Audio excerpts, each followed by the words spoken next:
baba we izuba rinonze akazuba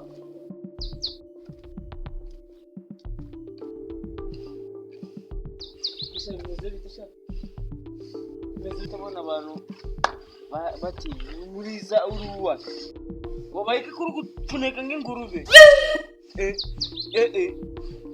haleluya nibiki tage hano sinapfishije ra wasanga napfishiye ntabizi pe haleluya amen gogenda amen urenze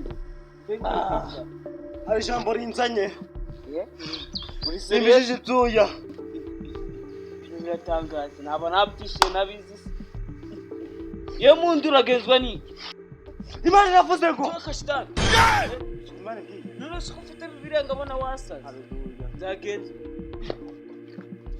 Sumana faide sumana zamaida de mundu rukundera ubwo Ferete sumana de fanumene wa efere de sasi zagenze dem fatro humura Imana iravuze ngo efere de ziyate ugiye kugira amafaranga menshi cyane yes danyabyo kugira uti haleluya amen haleluya amen danyabyo ikiriza ati amen danyabyo ugize amafaranga menshi cyane yatabarika yes ama etaje yose yaruzuye icara ukubona ukabona umbwira haleluya amen n'icyubahiro naje ndicara no hasi none uko Yesu ari kugaburira abantu benshi cyabaye bafashe umugati sibyo Yesu yagaburiye abantu benshi babarirwa mu bihumbi n'amagana urabo bandi siko ndutari ndi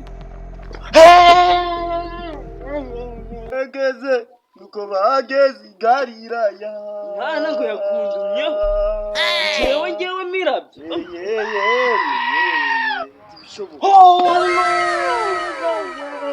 amen arukundera ubwoba Imana iravuze ngo n'ikindi utandukanye n'ubukene yes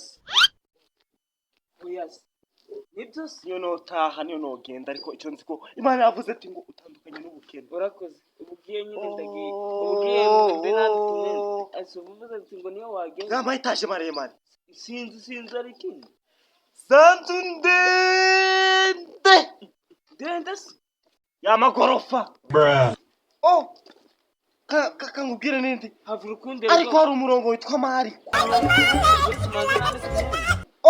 nyine akazuba katari kancika ndazi Salomo n'abahanuzi we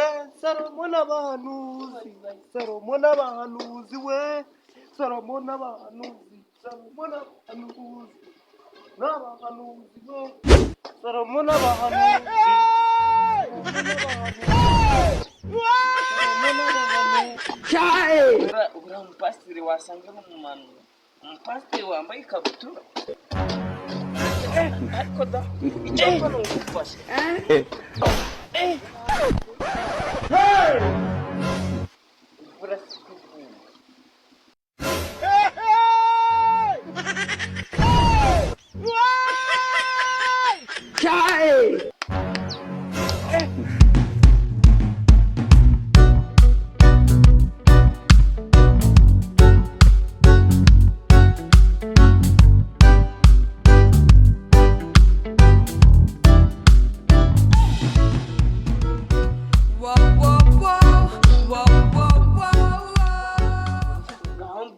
mbwira iyo nguru nziza uzaniye wowe maso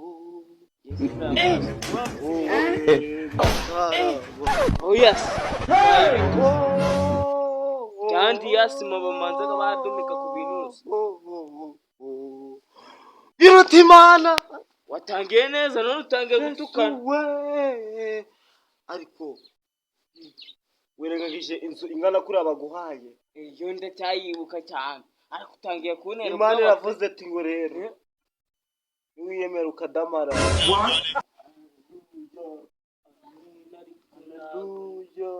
amena nubwo isi izaba igiye kurimbuka yes ko hari abantu bazava mu isi zanyabyose bafite amafaranga menshi ku buryo budasanzwe. abo mbarimo.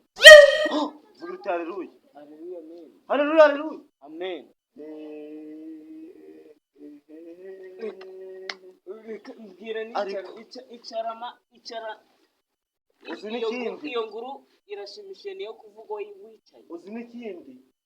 Icara nyine turakivuga nawe udamarara ukabirangara n'ibintu Imana iguhaye.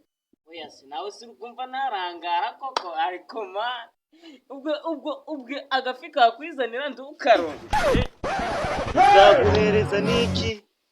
Ndahoraga. Imana nubirangarana Imana igikubireba.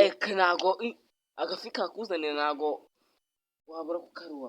Ngiguhaye n'ikiraro. Bana we. Ikiraro. Inzu yawe izaba yubatswe mu buryo bw'iki?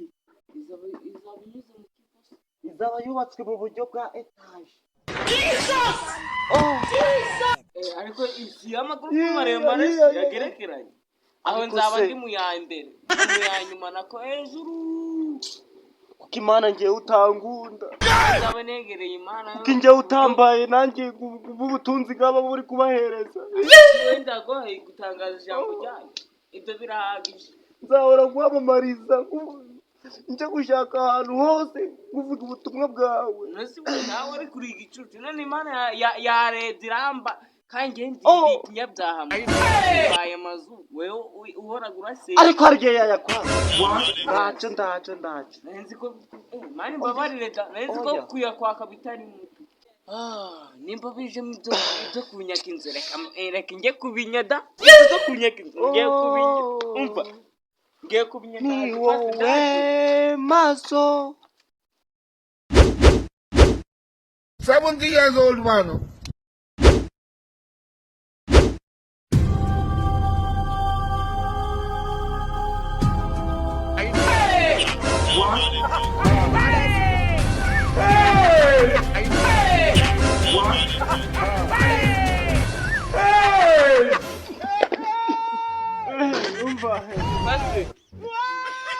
kuri wese none se wanyamuri imeze bite Imana yabitumye tugiye kubisenge umva Imana yabigutumye ugiye kubisenge none se pastor iki ni ikiguzi ariko umva iki ni ikiguzi ujyana Imana ubwo se mu Kristo ngewe nakubwiye ndi iki yabyaha cyanje ni iki pastor rero reka ngubwire none umva ntabwo nzi nanjye ntabwo nkuzi uzi siko ino Bibiliya rero nazanye niyo wazanye none uvuze usubiranye ibyanjye niyo yanjye tuza ngubwire ntabwo nzi nanjye ntabwo nkuzi ndwarakushusha nushaka uri muri Amerika ntabwo nzi ngewe ntoruka ngewe ntawe ngubwiye ngiye gukorera ibintu ku buryo aho uzajya hose no kwiza umubwiye uzanyibuka utazongera no gutekereza izina mirabyo ngende mirabyo nakwantu none se wumva ko mfite gahunda n'Imana kuramo amaso n'indangiza ngukure uruhu ruzima oya pe gose kuramo zingaro zo mu nda umva none se tekamo akabenzi mfitanye gahunda n'Imana Imana yandumye kuri wa mukecuru ngo mujyanire amayezi reka mukugezeho byo si Imana gusa wo kujya mu ijuru ariko umva wo kujya mu ijuru ndamukugeza ndibutse ngubwire bwire ndetse nagutera urushyi Imana irambwiye ukwiba ni icyaha